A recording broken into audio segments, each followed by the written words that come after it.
So please just permit me a little bit while I share my screen. Sorry, let me just get some people access as they are joining while I share my screen to, okay. Okay.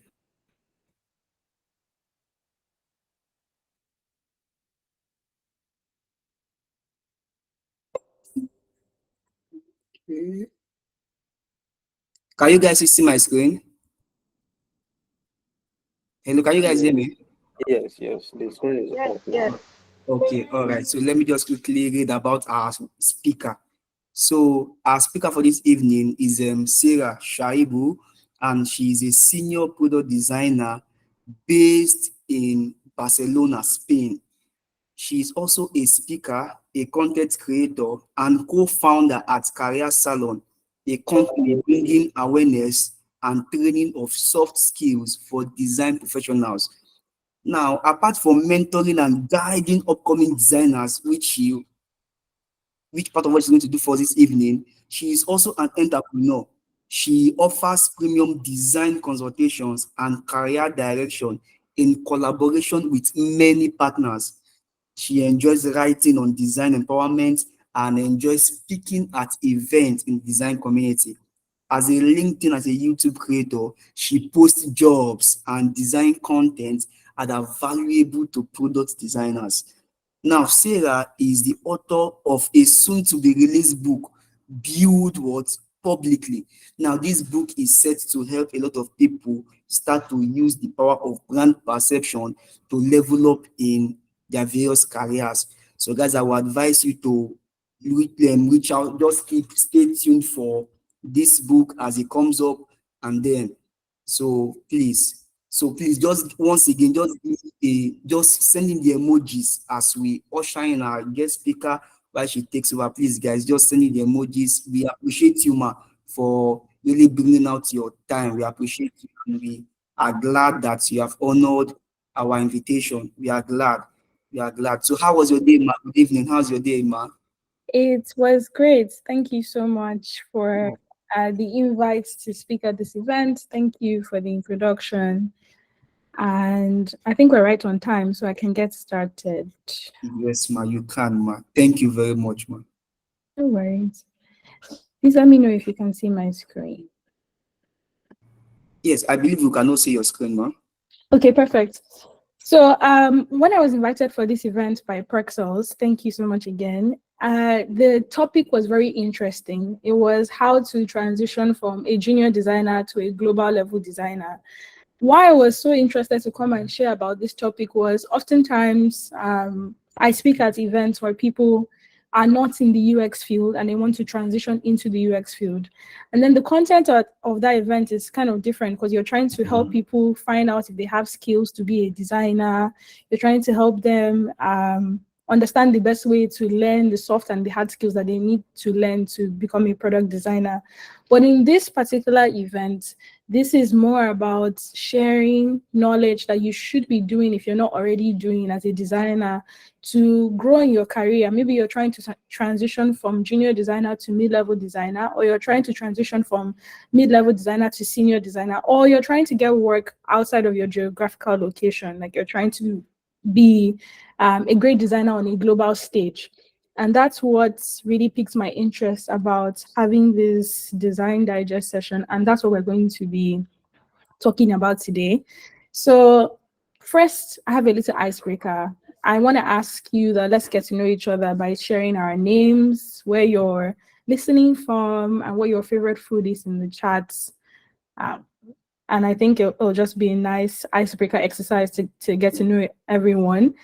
Like they already introduced, my name is Sarah, and currently I'm in Barcelona, and my favorite food is yam. So I like to eat yam in any form. Someone's saying they can't see my screen. Can you see my screen? Can you guys confirm if you can see my screen? Yeah, the screen is very clear. Very clear. Okay, great. Okay, so somebody says her name is Angela. Anyone else want to share where you're listening from? Okay, we have Olami Lekon attending from Lagos. Thank you so much for attending. I have Gabriel from Nigeria, whose favorite food is beans and plantain. I really like beans and plantain as well. We have Mustafa from Nigeria, Adeyinka from Ibadan. Thank you. We have Simi from Lagos. Angela is currently in Lagos. Robinson says, I can see your screen. He's from Ibadan, pounded yam, noodles and spaghetti. Okay, so we have a lot of people from Lagos and a lot of people who like yam as well. So I'm very happy to see that. So thank you for sharing your names, Tolulope, Dumibi, Stanley, and Angel. Thank you. So in terms of today's content, I wanted to kind of explain how this content that I'm sharing with you today came about. I think it's very important to share how we put together this presentation so that when you are ready to put together a presentation, you know where you should be getting content from. For me, I put today's content from my experience, the experience that I have working as a product designer over the last 6 years. I also got a lot of the things I'm sharing today from mentorship. So I've personally mentored over 35 designers. And on ADP list, I used to talk to a lot of designers. I'm on a break from ADP at the moment, but I used to talk to a lot of designers and help them transition either into UX or transition from being a junior designer to a mid-level designer. And I've also coached design. So hearing a lot of questions and seeing a lot of concerns is what has allowed me to gather this content today. And then personally, it's also through learning. So I've had to unlearn a lot of things and learn a lot of things in my career as well. I've had to identify gaps in my skill set of things that I didn't know and learn new things that would help me grow in my career and help me grow from not only grow in my career, but grow on a global stage where I can get a job beyond my geographical location. And because of all of that, I've set today's agenda of content into 5 stages. So we're going to be talking about UX skills, networking, learning new things, personal branding, and mentorship and growth. So the first thing is, why do some designers level up in their career ladder faster than others? Sometimes you see someone who just transitions into UX and in 2 years or 3 years, who knows, maybe even a couple of months, it seems like they are doing so well, they're understanding things really fast, they're working on a global stage, they're working for remote companies, they're getting promoted. I have a feeling that a lot of the reasons why you see some designers level up in the career ladder faster than others is just because they know the right things to do at the right times, or they know the right places for them to invest energy into. And that's part of what we're going to be talking about today. So as a UX designer who is trying to transition from being a junior designer to a mid-level designer or even a senior designer, you're going to have to start to build UX skills for the position that you are looking for. And one of the most important UX skills when you're trying to become a senior or whatever you're trying to level up in is, as a designer, documenting your rationale. So as a designer, you have to always present your why, especially when you're trying to grow up that career ladder. You need to start to document and explain your design rationale. It's often said that juniors just execute design, but seniors explain design rationale during the execution. So a pro tip is, when you are explaining why you designed an app or a website or whatever project you're working on, continuously advocate for solutions that are for both user needs and business goals. That's another thing that sets apart a junior designer from a senior designer. A junior designer can propose design solutions, while a senior designer is ensuring that the design solutions they're proposing match both what the user needs and what also the business is trying to achieve. This is very, very important because it shows that you have an interest in your company and it shows that you know how design can affect business outcomes. What makes a senior designer is when you can clearly match your design work into business objectives. If the company is trying to grow, you can clearly see how what you're designing is going to help them grow. If the company is trying to make money, you can clearly see how what you're going to design or what you're designing is going to make them money. And you can explain this. This also helps maybe when you're pitching ideas. I hear a lot of people say, I'm a junior, when they're asking for ideas in my company, I don't know if I should raise my hand and speak up. I don't know if I should contribute to the conversation. If you're trying to level up in your career and and move into a senior level, it's very important that when people are pitching ideas, you do contribute. You're not just quiet. And people want to hear your ideas, but they need to know what drove your decisions. So you need to kind of explain and say, this is why I have this idea. This is how I arrived to this idea. That's what sets apart a junior designer versus a senior designer. And I have a case study here for us to look at practically what I'm speaking. So, case study A, Sarah is tasked with designing a way for senior citizens to transfer money. She quickly checks other banking apps on her phone. She checks on website, finds some benchmarks, and then based off what she sees, she designs the new app and she shows the prototype to her boss. And in her view, she has accomplished her task. But a senior designer tasked with the exact same assignment of designing a way for senior citizens to transfer money, she designs the project, but she also creates a presentation deck to show her team. And in this presentation deck, she documents the top 5 apps that are doing well in the industry and why she wants to adopt some of their features. She interviews her auntie and uncle or other users who fit the user persona, and she documents what they say that helped in her decision to make a design a certain way. She finds online articles that have insights that she applied to her project.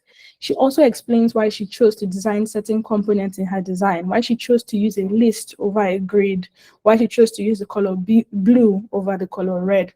As a senior designer, you have to over communicate. You have to communicate why you did what you did. That's often what sets apart a junior versus a senior. So that when a business stakeholder is asking, okay, why should we go with this direction? There's a clear thinking style and rationale that you can explain as a designer as to why you made a decision. So this is one of the UX skills that when you're transitioning from junior to senior, it's important that you practice and you build confidence in. Be confident in knowing why you did something, so that whenever someone asks you why you designed something, you have an answer. And it's very important that your answer is also backed with good things like UX research, backed with data, sometimes backed with maybe benchmarking, backed from you doing your own desk research on Google. It doesn't exactly matter what you're using to back your rationale, so long as you can explain what led you to that decision. Oftentimes, you may have an idea that you don't even have any UX research to back up. But it's important that when you're communicating the design, you say, okay, this design is an idea, but I believe that if we launch this idea, we can experiment and test this idea. What stakeholders want to hear is that you're confident about why you're making a decision and you know why you are making that decision. So that's an important UX skill to learn.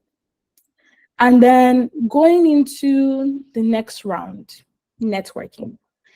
When you're transitioning from junior to senior, it's very important to embrace the power of networking. Why?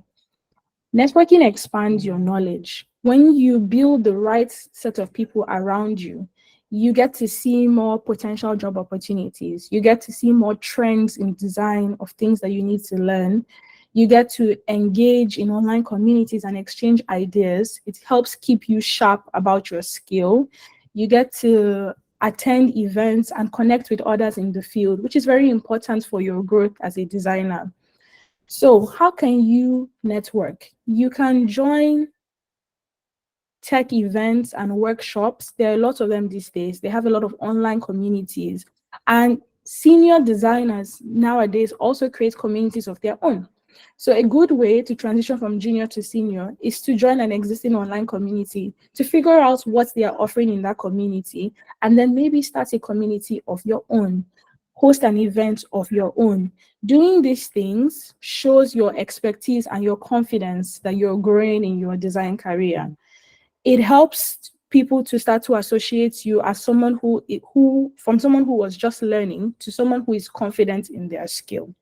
So remember, network effectively, network with others in their communities, start your own community, network on LinkedIn, exchange ideas, put yourself out there. Remember, it's important because these connections, they offer valuable insights into what it takes to succeed as a senior designer. Sometimes moving from a junior to senior is all about the knowledge that you possess. And you only learn this knowledge sometimes when you network effectively, when you learn from the right people. It's not just about meeting anybody, it's about building meaningful relationships that can support your career growth. You network with staff product designers or design managers, which is just a step higher than a mid-level designer or a senior designer. You get to learn from those people who are also ahead of you through networking as well. Another thing is being a senior designer means that networking also is a skill that you learn that allows you to foster creativity and connectivity. The best senior designers know how to get people on board. When you network, you also practice that skill of learning how to talk to people, learning how to invest in other people. So network with interesting profiles, network with developers, recruiters, and other product people that are important to add to your growing network. Now we're going to talk about learning new things. It's very important when you're trying to transition from one part of the career ladder to another part to learn new things. I mean, it's important even when you're a junior, it's important when you're a senior, but most important when you're trying to secure that promotion, when you're trying to apply for those jobs that are a higher career ladder, that you know how products are built. Oftentimes, you hear junior designers speak a lot about design, but have no understanding about what the other people in the product life cycle do. It's important for you to familiarize yourself by working closely with engineers, product managers, and marketers, not just staying in the design space and handing over your design to the developers and that's it. No, it's important to closely observe what do the product managers do? What the content marketers do? What does the UX writer do? To understand what skills they have, what perspectives they have. The developers, what stack are they using? How does this stack affect my design? Can I design this? Can I not design this? The UX writers, when they are writing the copywriting, is this something that I can do on my own? Or a product manager who is writing the product requirements document, which is something that a lot of product companies use. How do they write a product requirement document? Why is this important? This is important because the most senior product designers can have transferable skills that are outside just the sphere of design. They don't need a UX writer to write something for them before they can start to write a draft for their project. They understand what stack the developers are using, and they won't design something that is not technically feasible. They don't need a product manager to first give them a requirements document before understanding how to get started. So you make that transition from junior to senior when you understand what it takes to build a product, and you're also able to do certain things even when other people in the product cycle are not there. For example, I have another case study. So Sarah's company needs to hire a new product manager to work on their products. The hiring process is slow and the timelines for growth are being delayed. Sarah is waiting for the requirements from the product manager to get started and it's now blocked. I brought this case study because this is something that I hear a lot sometimes when I talk to mentees. They mention how in their company, they're waiting for the product manager to tell them what to do next before they expand the project, or there is no product manager, so they're not really sure of the requirements to build the project.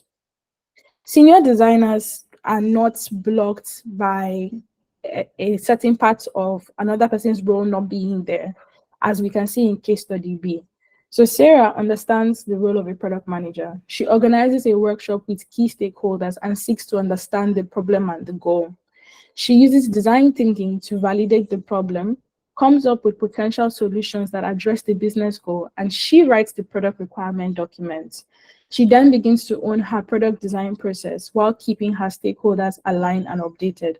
What has happened here is because Sarah has expanded her knowledge to understand what a product manager does and the skills that they have, even if a product manager is not there, she can show her boss, she can show the company that she understands how to come up with requirements. She understands how to validate a problem and start working on the design solutions without the role of a product manager.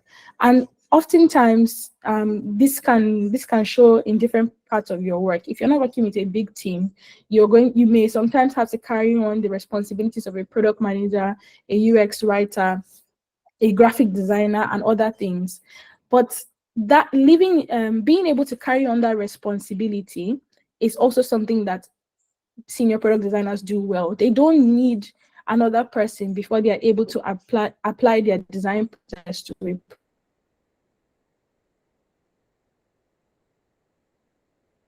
product. It shows capability. It shows that you don't have to wait for something to be handed to you. It makes a distinction between a junior designer and a senior designer. The next thing you need to do in terms of expanding your knowledge is learn by observation, expand your knowledge by observation, observe senior designers. As a junior or a mid-level designer, oftentimes you can learn very well by seeing, by putting yourself in the shoes of where you're trying to be.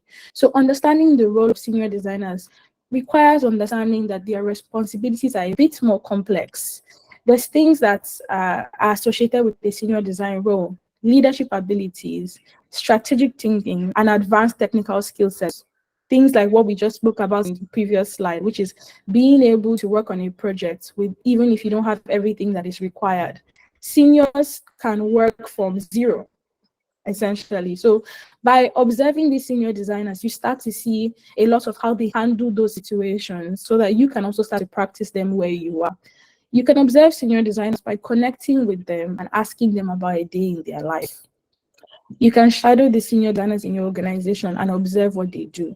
If you don't have any senior designers and you're the only product designer in your organization, reach out to somebody else on a platform, who knows, like AD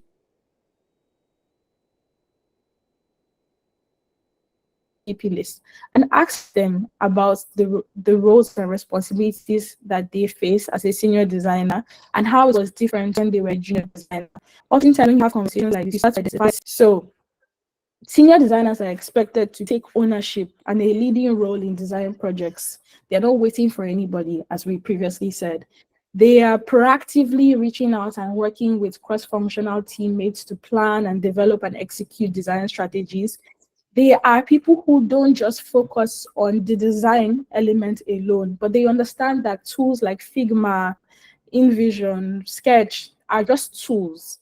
The most important value of yourself as a designer is the ability to produce a strategy that is going to help the business achieve their goals and help the user achieve their needs.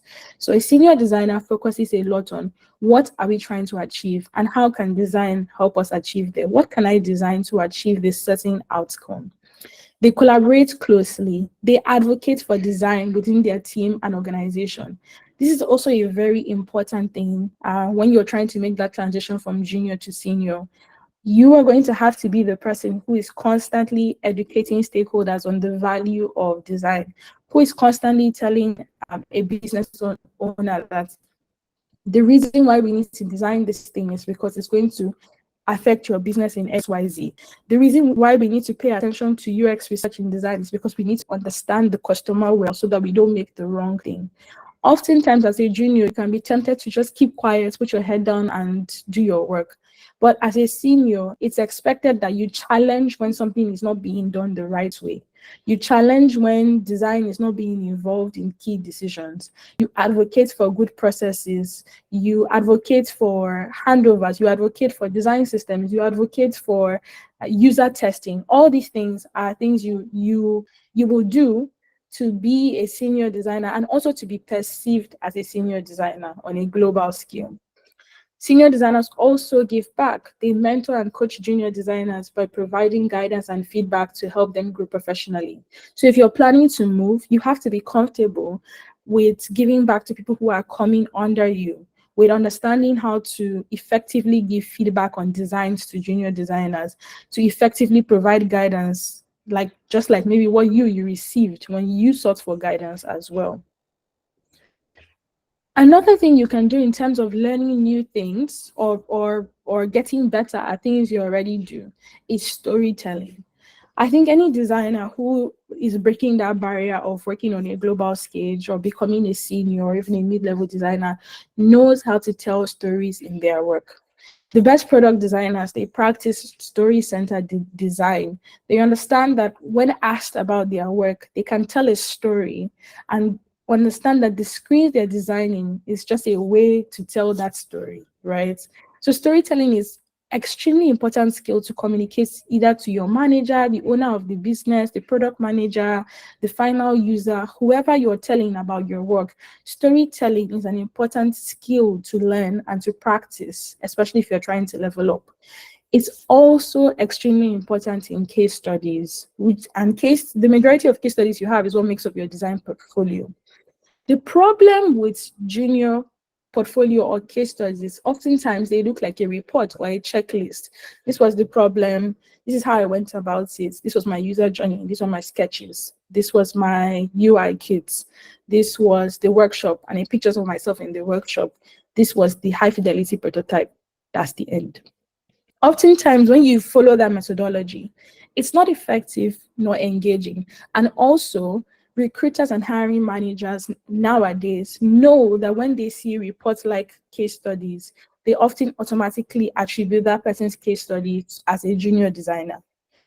But when they see a case study that follows storytelling, for example, using story arcs to show off your work, communicating how you solve the problem from giving context about the problem, telling the story of how you met the user, how the user understands life, what the user is currently going through, how you need to help the user, the challenges you faced while working on the projects. Maybe it was a big challenge. Maybe the project was stopped and then it was continued later on. Maybe you got stuck and you didn't know what to design, and then you had to talk to someone, and then you found out how to continue the project. And at the end of all of that story, you presented this work that affected the user in this way. It affected them positively in this way. And not just the user, it affected the business in this way. Because oftentimes people are hiring designers to improve their business. Even if the product that they are working, the product that the business has is to improve the lives of users, they want their business to flourish. So when you're working on case studies and your case study is speaking about all about what you did for the user and nothing about how what you built affected positively the business, it also is a sign that you may not necessarily be operating at a senior level. So it's very important to use storytelling to show off your work. It's very important to make sure that your work doesn't look like every other work out there. This is another thing that gives you an edge in job interviews as well. So some tips is you can use storytelling to explain your design rationale. You can, if you have a presentation to make at work or a presentation to make in an interview, maybe they give you a take-home assignment, something like that, you can tell a story about how you arrived at that final solution. And it's always much more interesting when people clearly understand what you're saying through the power of stories.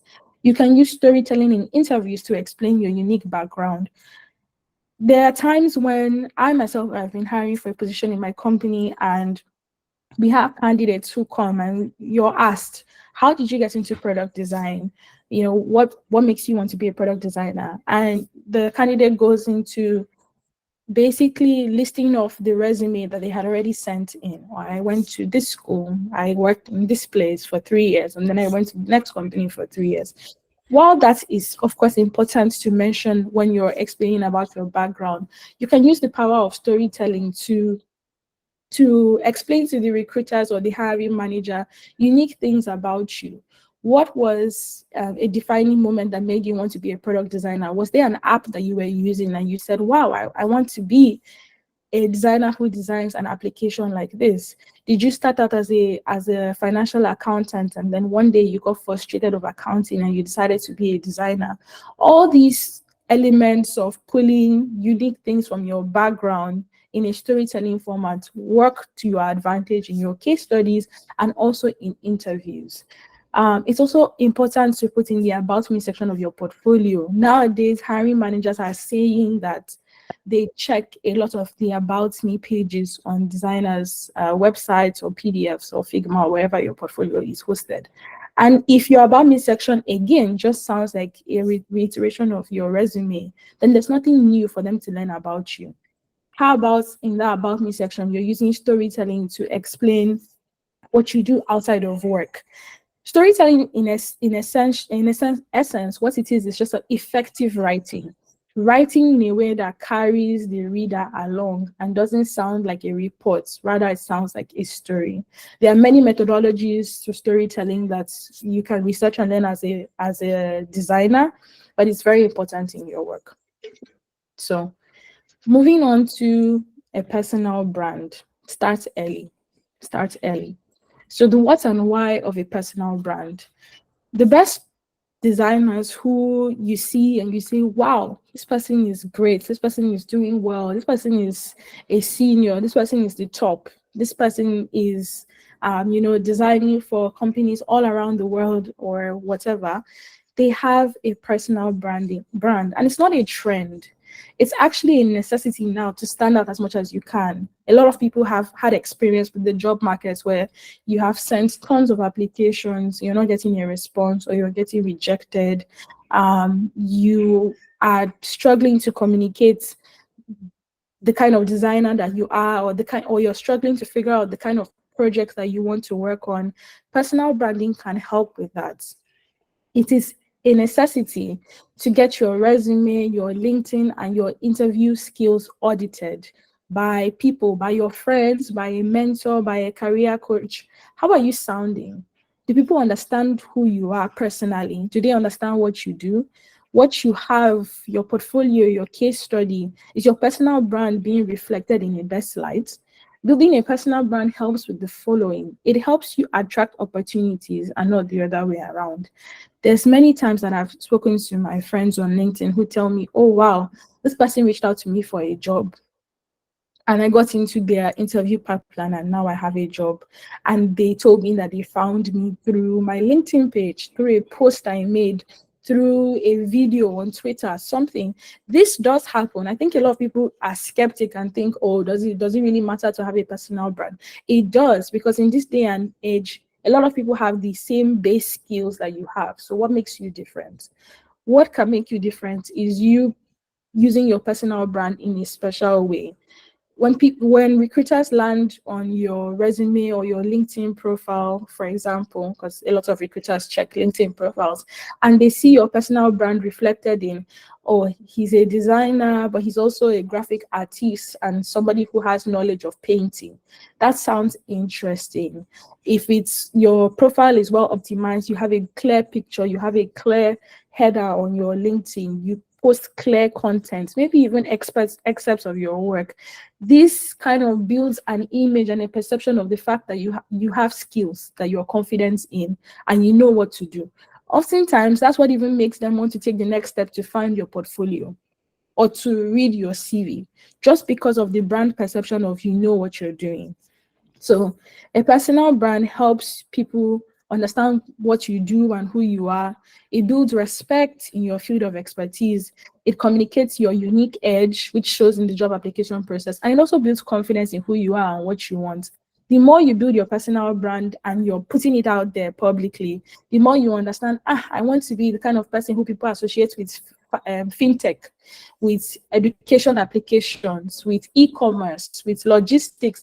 It helps you also discover yourself as a designer, because you are going to need to kind of be sure what you're putting out there, and you will first be sure for yourself before you present it with the world. So it helps you. So how do you get started in building a personal brand? Get help. There are great resources to help you understand the elements of personal branding. There's personal coaches who offer this service. There's groups that talk about personal branding on WhatsApp, on LinkedIn, on X.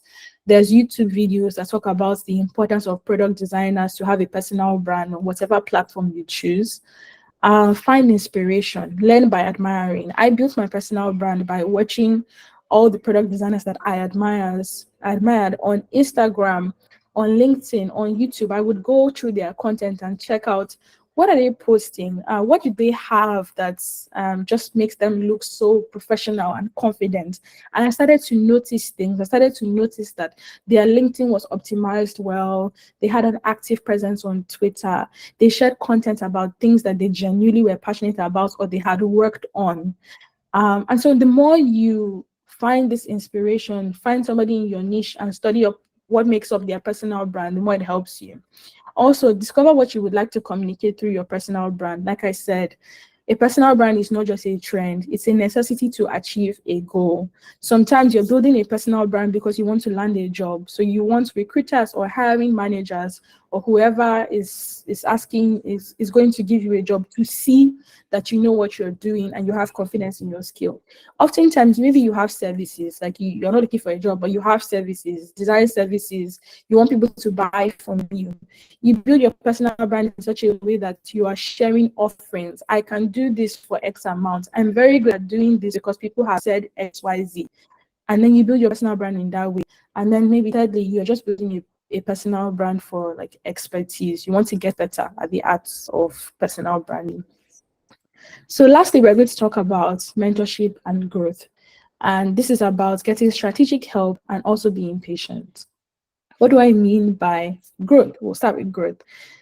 If you're going to transition effectively to getting a promotion or to applying for jobs at a higher level than where you currently are, you're going to need to make time to learn. You will need to find a priority of what you want to learn and set learning time for yourself, like the terms and semesters in a school year, like how you had a term or a semester for this. I do this personally. I set semesters and say I want to learn AI tools, or in a semester I want to learn advanced Figma skills in design systems. You can't learn everything at the same time. So the best way to learn is to kind of set a topic of what you want to learn. Make the most of your 24 hours in a day. Add it to accountability apps or productivity apps like your Google Calendar. Remember why you're learning and the benefits of learning to help keep yourself on track. And know that the best designers don't remain stagnant. So oftentimes people think that when you've learned a skill, you know how to use Figma very well, you know how to communicate very well, you know how to storytell very well, that's the end. No. Design as a field or senior designers constantly keeping themselves abreast of new developments. They understand and they're keeping themselves abreast of new developments that could affect their career journey or enhance their skills if they want to transfer jobs. Everybody knows now that when you're applying for certain jobs, the recruiters will ask you, "Oh, what interest do you have in artificial intelligence or virtual reality?" If you've not made time to try to understand how artificial intelligence impacts you as a designer in your product design workflow, you're already hanging behind. You're already remaining stagnant. And the more you learn fast, the more you're becoming one of the people who is learning something before others, which makes you attractive. Because let's say you learn how to use AI tools in your workflow effectively, you will look more attractive than candidates B, who is just a traditional product designer, for example. So learning is a continuous process. If you're going to transition from junior to senior, you're going to need to make that time for learning and be disciplined about it. And then you need to actually implement what you learn. You need to take leaps and find ways to practice everything that you learn. It's only through this practice of what you're learning that the learning actually sticks. There are more things that you can do to contribute to your growth that I have found and others have found to be very important. One is a consistent evaluation of your skills. So where you are now, you're a junior, you're a mid-level, you want to transition into a senior. Evaluate the skills you have now so that you know evaluate the skills you have now and evaluate the skills that a senior designer has, as I spoke about before, in order to know where your focus for learning should be. Right?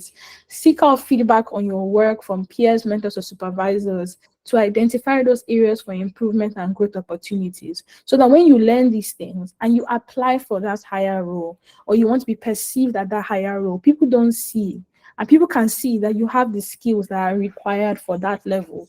And that's how people get promoted. That's how people build the confidence to be a senior and to transition. It's just about learning the right skills. It's not necessarily that there's a time frame like, oh, 2 years, from 2 years as a junior designer, now I'm a mid-level designer. After 3 more years, I'm a senior. It doesn't work that way, actually. It's about the skills that you have, the fact that proving skills, the fact that you learn the skills, you've proven that you know how to work in them, and that's it. The next thing that you need to know to grow is do the uncomfortable early. Many senior designers will tell you now that it was a struggle for them when they were trying to transition because of they did not engage in certain activities that would have helped them boost confidence. I'm talking about things like attending seminars, joining workshops, presenting as much as possible, personal branding, negotiating your salary, negotiating with stakeholders in the office. If you tend to find yourself shying away from those things, like, I don't want to present, I don't want to build a personal brand, I don't want to negotiate anything, you are staying stagnant and you're staying in your career ladder. If you start to do the uncomfortable early, it is yet another skill that you have to transition into being a senior designer. Also, work on products that help you grow. Don't be limited to what you've been given. Oftentimes, I have sessions with people and I say, okay, what are you working on now? And he says, oh, I'm only working on what they gave me in the office, but I don't like what they gave me in the office. And what they gave me in the office is not really good enough for me to put into a portfolio. Okay. But if you stay working on the only thing they gave you to do in the office, you don't actually get the opportunity to work on projects that show off your design thinking methodology. You don't get to work on projects that show off the storytelling that we've been talking about. And then when you're asked to present that work on a senior level or people evaluate that work, they only evaluate you with what you have. So don't stay stagnant. Work on projects that will help you grow. Maybe collaborate with other people and work on a project together, or work on a personal project for yourself. Something that's going to help you to build the important case study and portfolio that we need as designers to grow. Also, transitioning from junior to senior, I think I mentioned this before, is also about sharing what you have with others. It's also a very key indicator that you have transitioned, and it's also a key way for you to continue to grow. The more you share your knowledge with others, it helps you fine-tune what you know, and it also helps you discover knowledge gaps. So you're sharing with people, a junior asks you a question, you don't know the answer, that automatically formulates what something that you will take back to your back to school time to go and learn. And that's how you continuously grow. So the best people who transition from junior to senior are people who find ways to evaluate their skills, either through collecting feedback or by sharing what they know and identifying knowledge gaps. Next, I'll talk about mentorship. I think second to last slide. So in terms of mentorship, this is something that is needed at all levels of your career. Sometimes transitioning from one level to another level, it can feel daunting. It can feel very scary. It can feel like you don't have enough experience. You're not learning enough. You don't have anybody to give you good feedback. You don't have the skills that is required. There's a lot of fear associated with maybe even wanting to work for a company abroad from where you are, or applying for a job that is a higher level than where you're currently hired. And a good ally to have, a good person to have in your corner is having a design mentor. Why a mentor? So mentors increase your drive to achieve your goals. If a mentor has seen something in you and says, yes, I want to personally invest in this person, I am personally invested in their growth and in seeing them achieve all that they need to achieve, they will continue to push you because they recognize that that fear that you have is something that they once had. So they will try to help you move out of that fearful stage of your career. They will guide you, they will help evaluate your skills, and they will guide your learning path. And as we mentioned before, what you learn is extremely important in order to transition. Your design mentor essentially should be a person with design experience who you admire. It should be somebody who you trust and someone who you can look to for advice and insight. Is this somebody who is working in an industry that you want to work in? Is this somebody who just moved from being a mid-level designer to a senior level designer? What did they do differently? What have they learned differently? You know, it just has to be somebody who you admire and who can actually contribute positively to your growth. It should be someone who is willing to invest their time and energy in you, because a good mentor is going to critique your designs and give you feedback. They're going to help you with your soft skills. They're going to help you with the presentations and the storytelling that we've been talking about. They are going to help you advance your personal craft in terms of your Figma skills and all the hard skills that you need to learn. And they're going to give you advice about your career path. Oftentimes we can also transition at the wrong moment. Maybe you have not mastered enough skills as being a mid-level designer to transition into a senior level designer and face even more responsibilities. Your mentor is going to be able to clearly tell you that and say, hey, I don't think that you are staying long enough in this particular career ladder to learn what you need to learn, how about you spend 6 more months, 1 more year, fine-tuning what you need to learn before you adjust and transition. Other times they can see that you are afraid and that you're ready to take on more senior roles, that you're ready to apply for more global jobs. And they can also tell you, hey, it's time for you to move up and change what you're doing.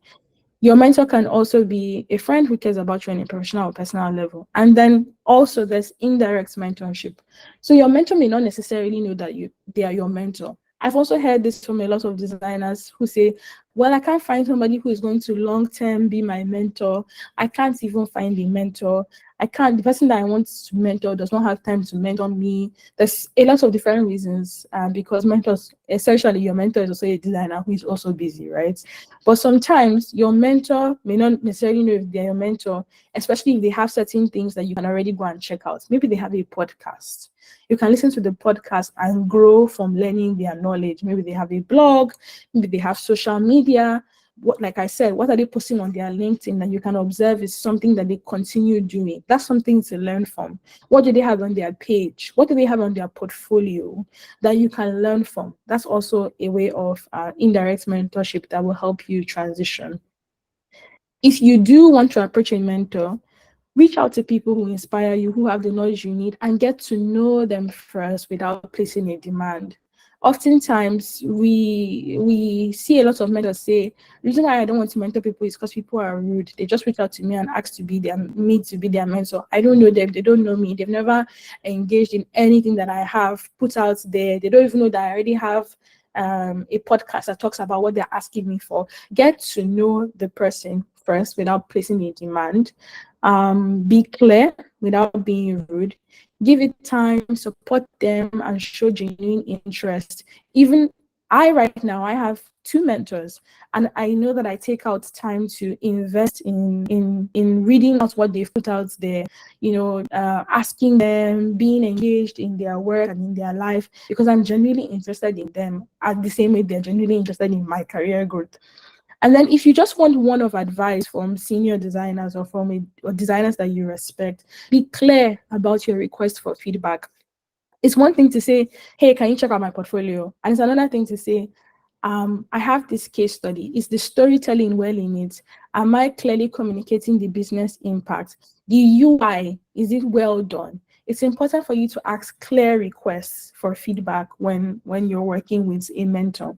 So you can find a mentor on paid mentorship platforms, free mentorship platforms like ADP List. You can join a community, maybe make a friend, and you find a mentor organically.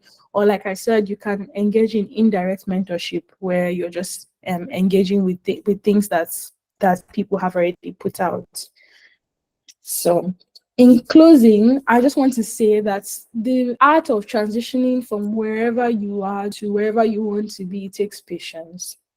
Design is like a craft. It's just like when you're learning to cook or you're learning to be a fashion designer or you're learning to make shoes or bags. You get it with time, but you have to have some patience. So thank you. If you have any questions, I'll take them now.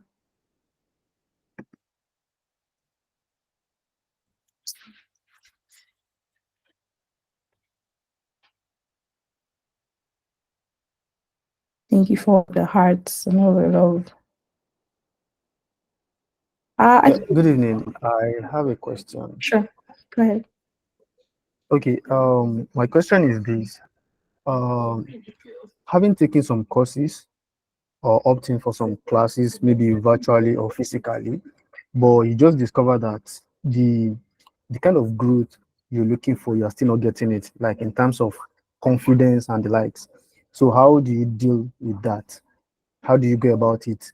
Is it that you no longer need to go for classes? Maybe you just need mentorship or what? Because I'm talking about myself now personally because I've observed and I've approached it with different method, but like I'm still not getting the result I wanted. So like, is it that I need mentorship or what? Because most of the basics I actually know them already. I studied computer science, so some of these things I was taught in school before I even start to do some research on my own. So like, I want to know what I need to do at this point in time. Okay.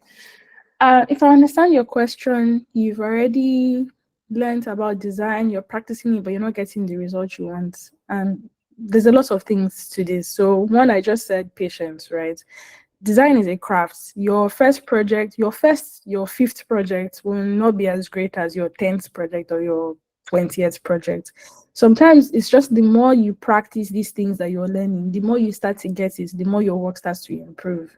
If I look at the first thing I did in the first 2 years as a product designer, there are definitely things that I wasn't getting. But the more I started to do them, the more I started to get it. So I don't know if a methodology you've tried is by actually working on multiple different projects in order to try to apply all the things you've learned, all the carrying out UX research, building UI. If you haven't tried that, I would say try to work on more projects, and with each project, evaluate what you did. Was the project you worked on, was it better than the last ones that you worked on? What did you do differently? Also, like I said, learning by observing. In terms of projects, case studies, reading case studies that are very well done, explain to you the thinking process that was behind that project that you saw that is well done. So read some of these case studies. Was there a methodology or something that the designer did that you didn't do? That is something that you can take into what you're working on and apply it to your own skills, and then you see yourself start to improve from there. Also, a mentor is it's also a good idea because that person could point out something. It may not mean that you're not getting results. It could be that you're not getting the right results, or there's just something in your learning journey that you don't quite fully understand well, and it could point you in the right direction. Right. So if you have a mentor or somebody to evaluate your work, they will say, okay, you understand what it is to use all these tools, but you're not your UI is not pixel perfect. And they could tell you, okay, take screenshots of applications that have great UI, and for maybe 2 weeks, just practice replicating that screen till it looks exact. That's a method of improving your UI skills. When you can completely take a screen and replicate it and it looks exact, you're improving your UI skills. That's something that a mentor might see in your work and say, that's where you're lacking.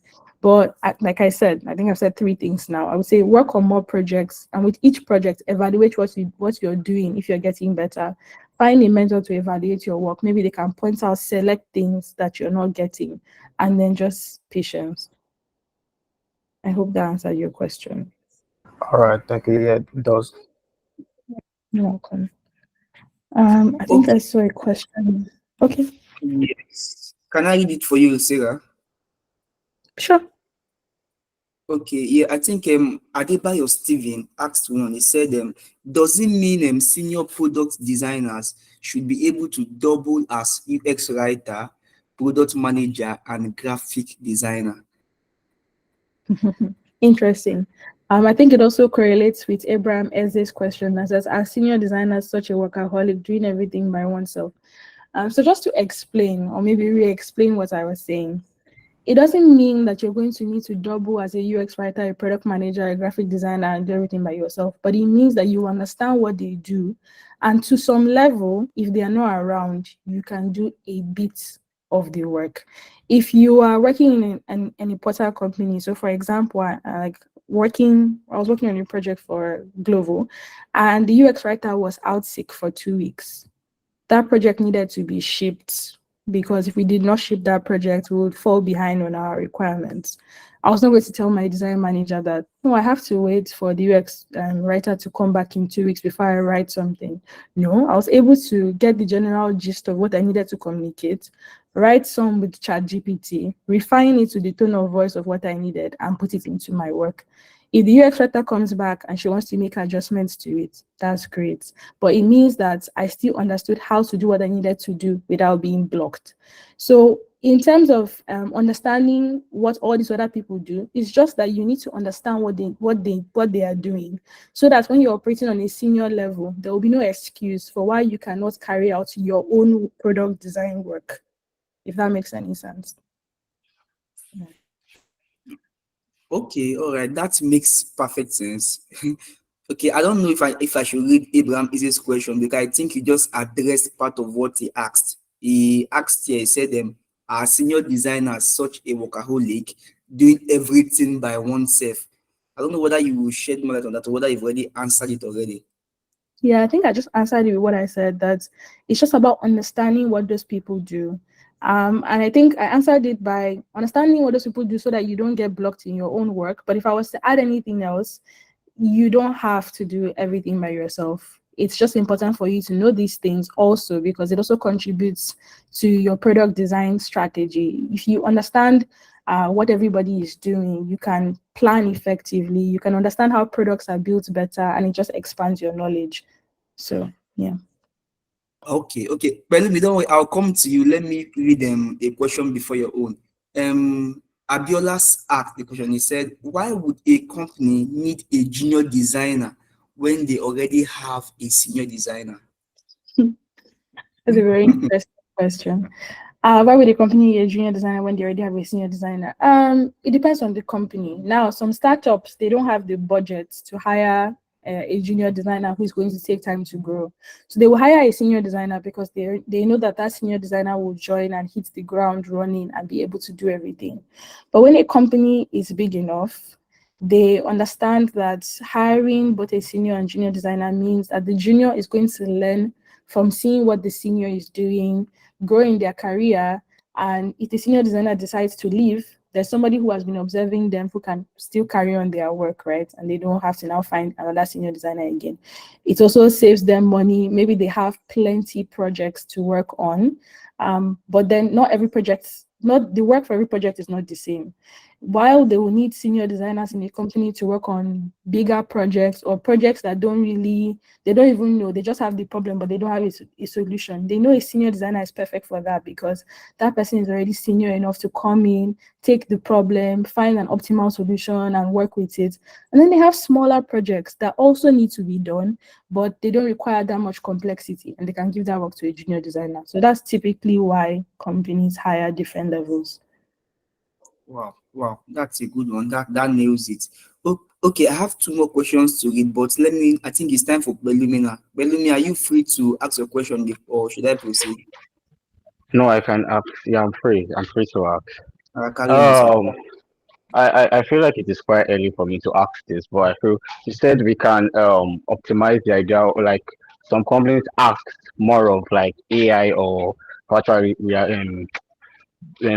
reality for their design. I'm asking like how can we go about? Have you seen more designers using AI to utilize and optimize their design to come out very good? How can we go about using something like that for our design? That's basically what I wanted to ask.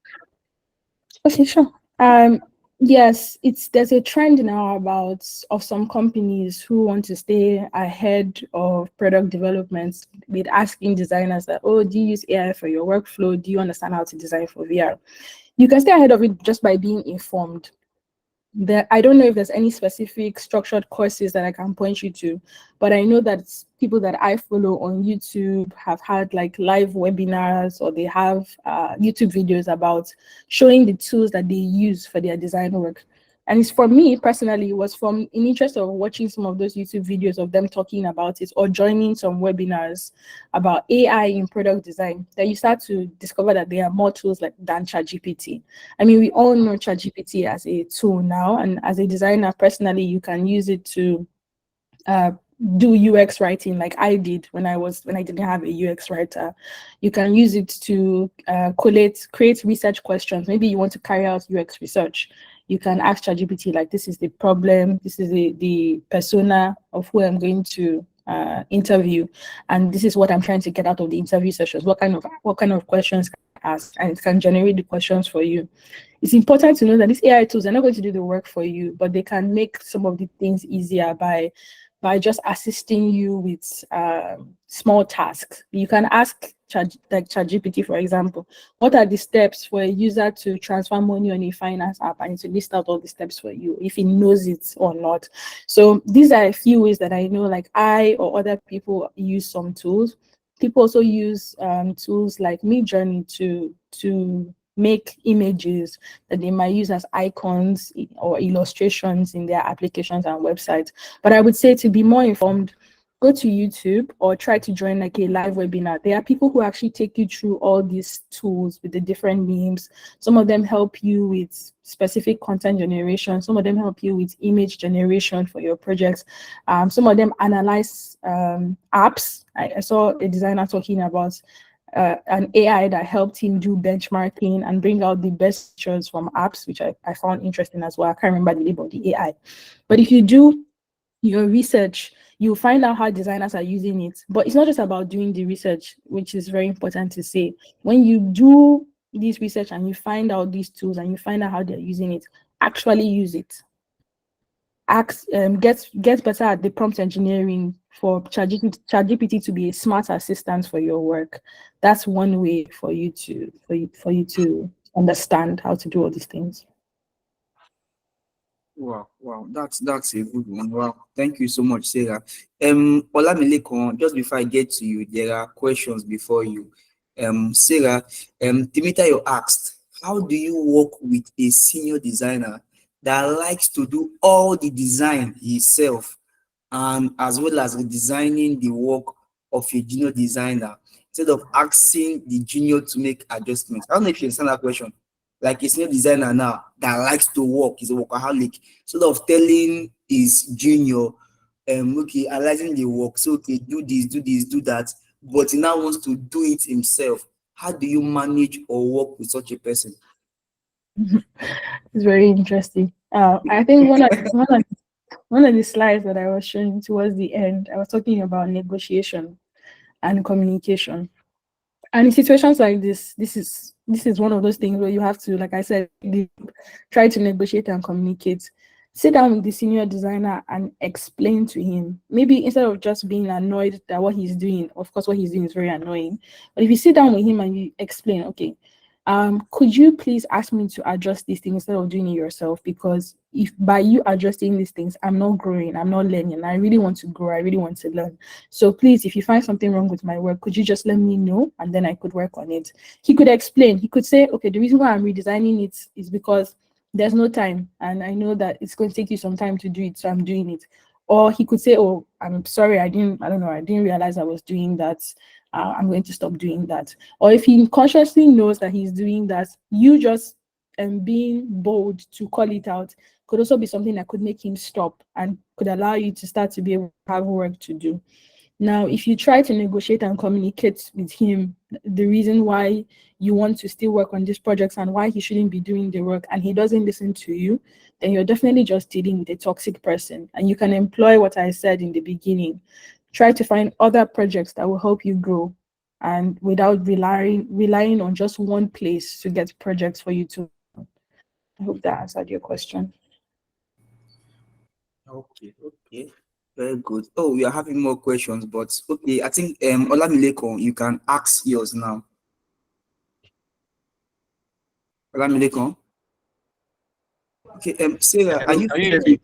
okay? Yeah, we can hear you now. All right. Good evening. Thank you, Miss Sarah. So I wanted to ask how you deal with scope creep. So in a situation whereby you have a client and you already prepared the payout day and you're in the middle of the project and the scope of the work is getting bigger, like the client is adding more features and all these things to it, and you are trying to tell them that okay, we have to renegotiate and all that, but um they are not ready to listen. Sometimes they even like, okay, probably we should just stop the work and all that. So how do I deal with such a client? Interesting. One thing I would say is something that I know I myself and anybody else who offers services to clients has learned to do is the importance of documenting what you agree, right? It doesn't mean that even if you have a contract and document what you agree, the client will always listen, because sometimes clients are stubborn and they just don't want to listen. But having a good document that already considers the fact that scope creep can happen is very important. Like in your document, you could say, this is what we're aligning in the PRD to work on. Any other feature, that comes outside of these features that we have outlined here is going to attract a charge of so and so, and it's going to attract an extra timeline of so and so. I know that that has worked for me sometimes when I put it in there and I review with them, they understand. And the next time the scope creep happens, they know they're either going to pay and it's going to also be more time, or that was what they signed. So you can try to put that in your documentation before you start work with a client. Of course, if they don't listen, because some certain clients don't listen, it's kind of up to you to either you want to continue working on the project and be shortchanged for your work, or you want to stop. All right, thank you. Thank you. Wow. Okay, Sarah, there are more questions here. Do you have permission to read them, or should I Sure. proceed with the questions? All right. Okay. So, Taiwo is asking, is it good to always use a design template from beginning to end for a new product design? Design templates. I think I need to understand what he means by design templates. If he's talking, I'm not exactly sure what he means by design templates. If it's like a UI kit, like you bought a UI for something, I wish he could clarify what he means by design templates. Okay, Taiwo, can you please clarify if you're still here? Can you please clarify, Taiwo? But anyway, I'm going to go with the assumption that he's talking about buying a UI kit, like buying already done design screen, Okay. smart screens or something. Is it good to use beginning to end for a new product design? I'll answer this question with something I said before. As a product designer, what you're actually being paid for is strategy. That you're going to come up with a strategy that is going to address user needs and also business outcomes. Design, like what you're doing on Figma and the screens that we design, are just tools outside of that. So if you have a problem and you determine the best way to address that problem with design is to design screen 1, 2, 3, 4, 5, and if the user goes through screen 1, 2, 3, 4, 5, they're going to be able to address their need and the business outcome is going to be achieved. Using a template is just the same as using a design system. It doesn't really matter. So long as you're using that template effectively to address the journey of what the user needs to go through for the user to be happy and the business to be happy, I don't see anything wrong with the template. I don't know if that answered your question. Yes, I think it does. It does. I hope he's hearing it. Okay, also Stanley asks, does being a senior designer refer to the number of years or experience one have? He wants to really know what really makes one to become a senior designer. At what point or level do you get to? Then you can optimize your profile to become a senior product designer. Is it by number of years or your experience? So the answer to this question is it depends. The reason why I say it depends is because the truth, like I said, is being a senior designer is about skills, and you get skills from experiences. Because when you learn a skill, it's only when you learn something, it's only when you practice it that you can say that you've actually have proven experience in those skills, it's only when you practice it that you can say you've learned that skill. Maybe more like that's what I'm trying to say. So for senior designers, oftentimes when a senior designer says, oh, I have 7 or 8 years in the industry, it means that in that 7 or 8 years, they've been put in different projects and experiences that have allowed them to fine tune or learn the skills that they need to have to be a product designer. Now, if you don't have 6 years of experience, but you have 3 years of experience, but in that 3 years of experience, you've worked on projects that have allowed you to build the skills that are at the level of being a senior designer, then you're a senior designer.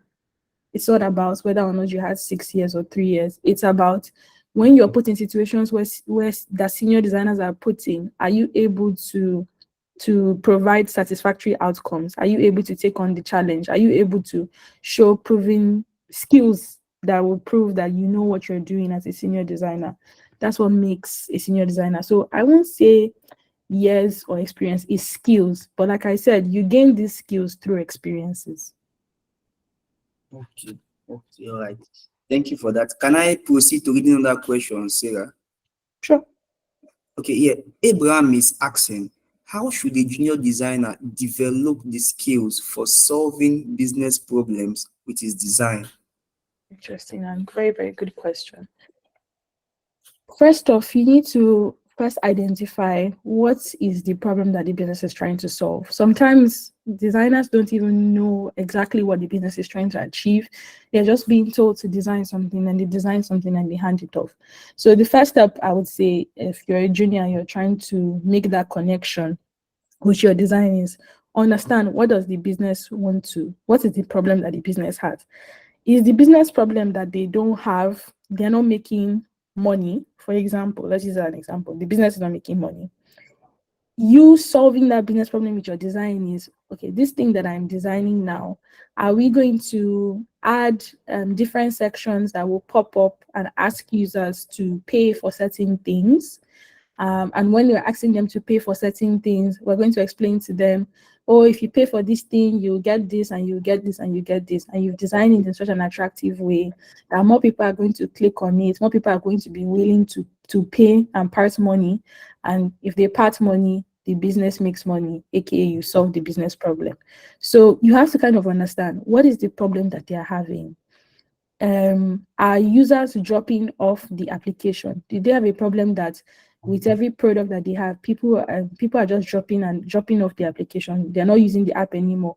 Then you can carry out UX research and figure out why are people not using this app. Oh, the usability of the app is not good. Like, it's not easy to use. The forms or the process is too long. Can I cut down these steps from 10 steps into 6 steps? If I cut down this process from 10 steps into 6 steps, will more people use the app? You release the app. If more people are, and that's the idea that you have, that's what you're presenting, that I believe the problem we have is that people are dropping off the app. I have done research and I think it's because the process is too long. I'm proposing to redesign this from 10 steps to 6 steps so that people would be more happy using the app. You release it, and if it works, then you've solved the business problem. Again, it's not as though you're always going to know the right thing to do, which is why when I was talking about design rationales, it's just about knowing what you need to solve, explaining why you believe what you're designing, why you arrived at the design that you have, and then trying to connect the design you have to how it is going to solve the business, how it's going to address the business problem, by either bringing in more money, improving people dropping off the app, bringing in new users. You try to connect, this is what I designed, this is how I got to what I designed. I did benchmarking, I did UX research, I found an article online. I believe that if I design this thing, people are going to click this and it's going to make money. I believe that if I reduce this process, people are going to stop being angry and they will stay on the app. And that's kind of how you can develop the skills for solving these business problems. Wow, wow, wow. Well said, Seka. Well said. Well said. Okay, Abiola is asking, is there any social media group with senior designers that you can get inspiration from? Interesting. I would just say the answer to that is LinkedIn, right? LinkedIn, senior designers all have LinkedIn profiles. You can check out, first off, you can check out their profiles. On what are they writing on their LinkedIn page that sets them apart or that is unique. Oftentimes from their LinkedIn page, you can find contact links to their portfolios for some of them, and you can check out their portfolios, read their case studies if it's open, and see what they are doing. That you can also observe or learn from. Again, there's ADP lists where you have a lot of seniors who are acting as mentors. You can speak to them, ask them about where they get their inspiration. Maybe they have certain sites or certain articles or certain YouTube courses and videos that they can share with you as well. And then there's tools. I think somebody has a website where they put senior designer portfolios together. I can't exactly remember the name now. And on that website, you can go there and see the portfolios of different designers and also get inspiration from them. You can follow some prominent senior designers on YouTube, watch their videos, get inspired by what they're talking about and them sharing how they overcame certain things. But I would say LinkedIn is a good place to just like try to find these senior designers or connect with them or find out the things that they have. X as well. And Okay, Sarah. I think there's one more from Temitayo, and she says, Sarah, thank you for answering my question, but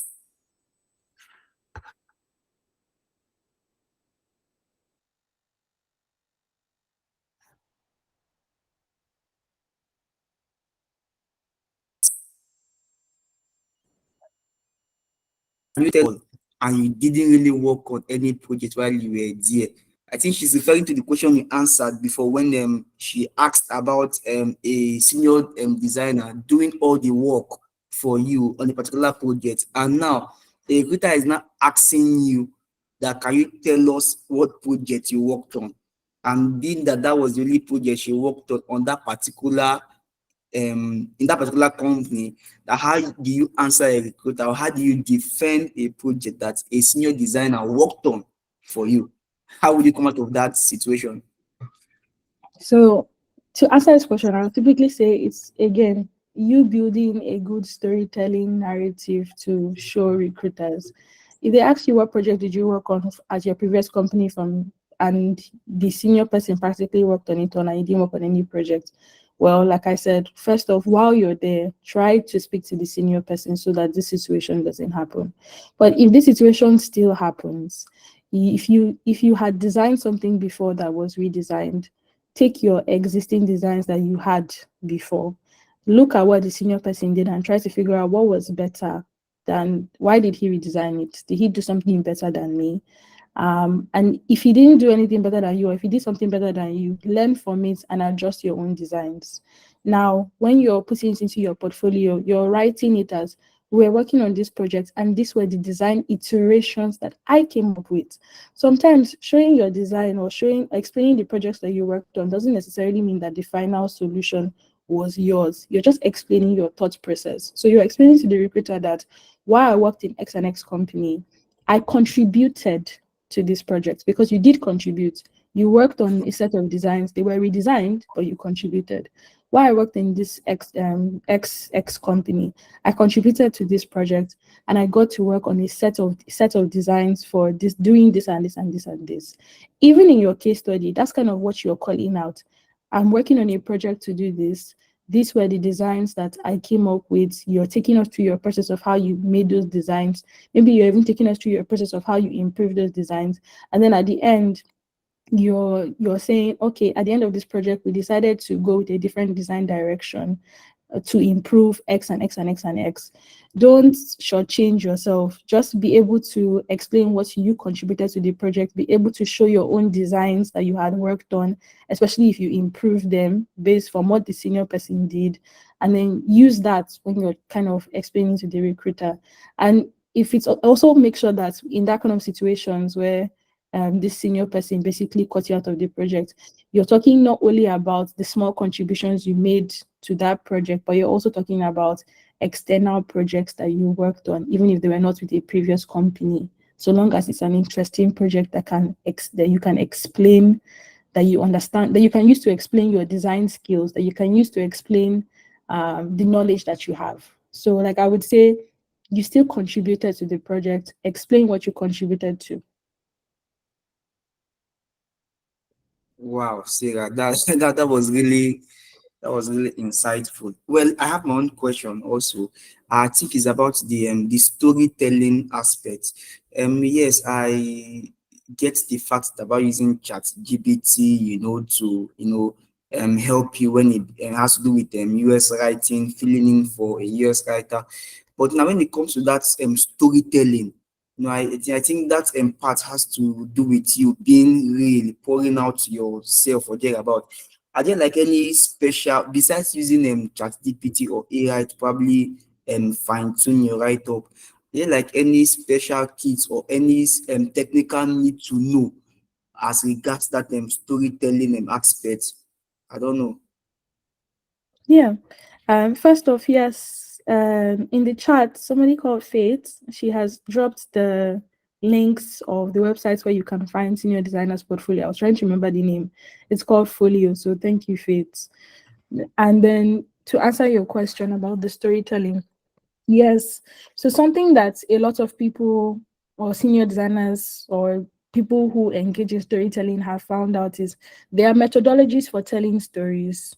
Similar to how people make movies, there's actually a methodology for how they start the movie, show you different scenes in the middle of the movie and how they end the movie. People call it different things, and you can Google them. That's called the story arc methodology, where it explains to you how to start your story from a background and build upon it until it sounds interesting, and then you end your story. People also call it the storytelling framework. So if you do this research again on YouTube or a Google search, you see lots of articles where people explain this whole storytelling methodology. And then you can practice this storytelling methodology with your case study, trying to write your case study in a way that sounds like a story. Once you research these methodologies, you can apply it to your work. In terms of storytelling in other areas, like storytelling in an interview when you're trying to talk about yourself, that one just requires practice, and also requires evaluation. So when I mean evaluation, you need to get a friend, a mentor, or someone and ask them to conduct a mock interview with you. You explain your background, you say it to them, and you say, does it sound interesting? Because the whole thing is storytelling, especially in that aspect, is just that you are portraying yourself in an engaging, interesting, and unique light. So if you practice, talking about yourself in a way that sounds engaging and effective, you're training yourself in the art of storytelling, especially for interviews. And when you say that to your friend or to the mentor, they can help you fine tune and say, oh, this didn't sound right. This sounded right. It's not really interesting. You're not really adding the fact that you also do all these other things. So you kind of just learn that one through practice. But in terms of written storytelling, especially in the area of case studies, you can just research storytelling framework, story arc. And there's a lot of articles and YouTube videos out there that can teach you this framework, this methodology, and then you apply it to your case studies. Wow, wow. Thank you very much, Sarah. I don't know, we still have them two hands up. Can you still entertain them? Sure. Okay, please. I think this is the last one for now. We're already taking too much of our time. So Former, please proceed. Raphael, I'll come to you. Former, your hand is up. Okay, Raphael, proceed while you wait for him to come up. Proceed, Raphael. Okay. It's just a quick question because I've asked one. This time around, I want to ask to the presenter now, what course can you recommend for learning UX specifically? Because like I said, I've opted into so many classes via maybe online or physically. I discovered that most of these academies, they don't really teach UX. They don't really teach UX. So it's more like a theory. They teach like a theory part of the UX, not the real practical. And this gives much concern to me personally, because at the end of the day, you won't be able to carry out the research on your own, the UX research on your own that will influence your design. So that's like, do you have a course you can recommend that specifically deals with UX design or research rather? Yeah, design and research for UX specifically. Thank you for your question. While I do not have a specific course, I'm not exactly up to date right now with the courses that are out there. I think just to at least contribute to what you just said is one, there's a difference between taking a course and also what's this thing that is popping up called boot camps. The difference between them is if you're following a course, like you said, they're teaching you a lot of theory, you're working on your own, you're just following the syllabus of the course, and then you achieve and you get a certificate or something like that. But a boot camp, at least the ones that I've also seen, is where you ask actually a good boot camp, not all boot camps, by the way, but a good boot camp is a place that goes more advanced, not really not more advanced, more practical than a course, where you're working with other designers to actually practically do things. So they are teaching you the skills, but then they expect you to practically carry it out, either in a team or individually by yourself. And most boot camps, you also have to kind of present a final case study before you pass. The reason why I always prefer this learning method of boot camps versus following a course online is because these boot camps are more practical. You're talking with other learners, you most likely you're in a group, they've asked you to carry out your research, you're creating Google Forms, you're actually practically doing the things you need to learn, so that when you come out and you're creating more projects, you have experience practically doing it. But with a course, you're just following the course.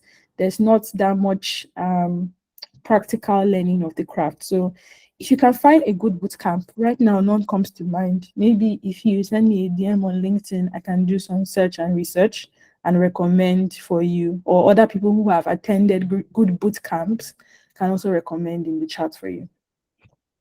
Okay, I know you'll be on a premium package on LinkedIn, so I can't message on LinkedIn.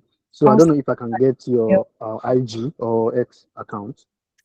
I'm not really on X. Well, I just dropped my email in the chat. You can send me an email. Awesome. All right, no Okay. problem. I'll check. Okay. All right. I think last person, Ogechi, please, you can ask your question. Okay, good evening, everyone.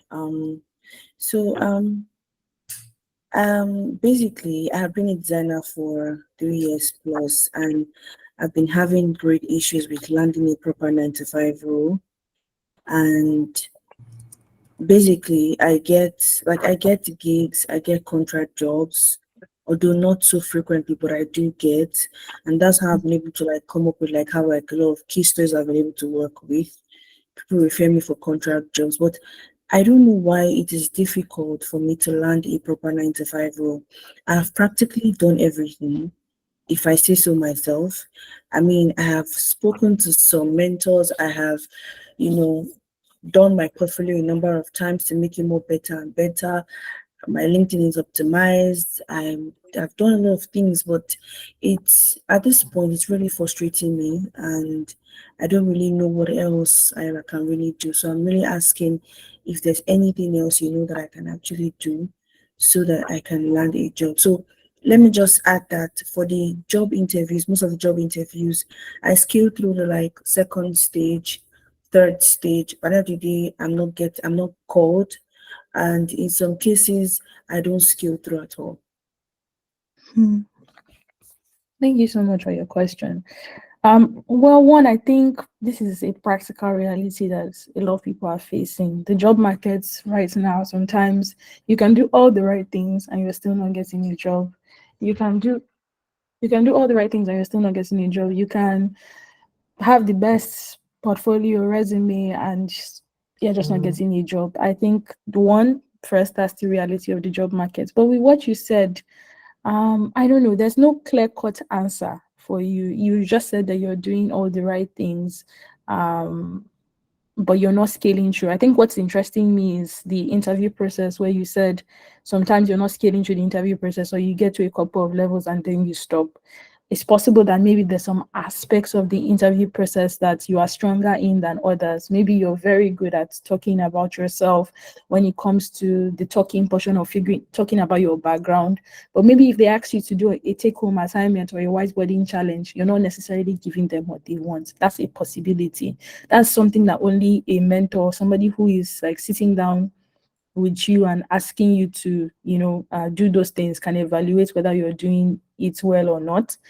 And aside that, sometimes we optimize our LinkedIn in a way that's it not necessarily is for job searches, but just for personal branding. So I remember when I was talking about the way you optimize your LinkedIn is different when you're trying to find a job than from when you're just trying to have an optimized personal brand. That's another thing as well. But like I said, not to say that there's even anything wrong. I'm saying that you could be doing everything right, and the job market now is that you're just not getting a job. And I can't really know why the job market is like that right now, right? So I can't exactly understand that. But what I can say is it's at least good that you're trying to evaluate the things that you may not know and get better at them. for me to personally answer you, I need to personally have a conversation with you. So if you don't mind, you can also send me a message and maybe we can have a one-on-one conversation. Okay, thank you. Do I send you via email or LinkedIn? Email would be good. I'll see it. Okay, LinkedIn, I thank may you not. so much. Thank you.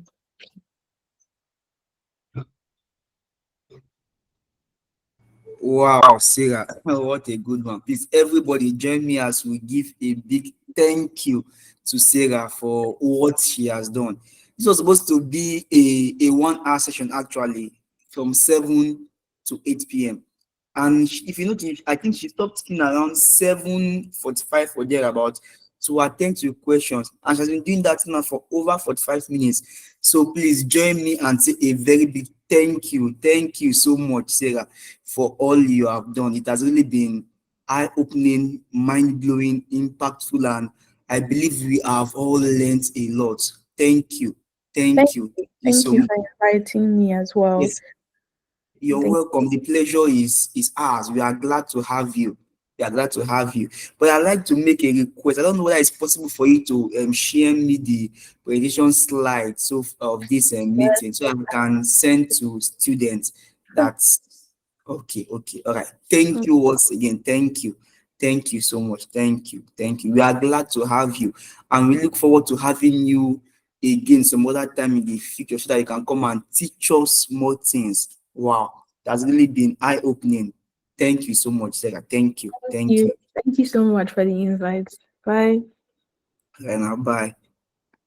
Bye, Sarah. So everyone, thank you so much for everyone that attended this session. Charles, I see you. Olamilekon, Bolanle, Belumi, Ogechi, Temitayo, Raphael. Thank you so very much. This DDS is brought to you by Perxels Design School. So if you don't hear about Perxels, please feel free to reach out to us via, just check us out, perxels.com. Thank you all very much for coming. And please, if you would like a session, if you like the slide about this teaching, please then you can reach out to us via Instagram, search Perxels, and then just send me a DM on Instagram. I will be sure to send the slide to you when I get it. Thank you all so very much for attending this session. Thank you very much. Thank you. So I want to wish you all a wonderful night rest. I am glad that you came. Thank you.